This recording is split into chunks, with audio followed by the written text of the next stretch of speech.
kuna gani wannan ɗaya daga cikin mashin ne wanda ake amfani da su ana sarrafa wannan maka. Gashi kuna gani tana nan bisa aiki yanzu haka.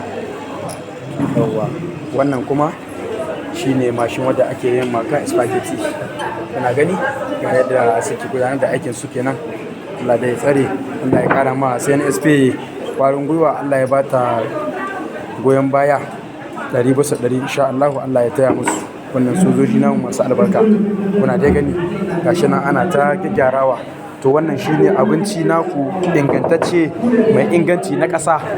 Shine na ƙasa wanda duk ɗan ƙasar Nijar ya kamata ya so wannan abinci tunda ka san yadda ake yin shi kuma ka san da me aka yi shi da sauransu.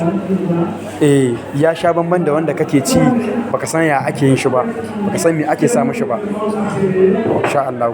Assalamu alaikum.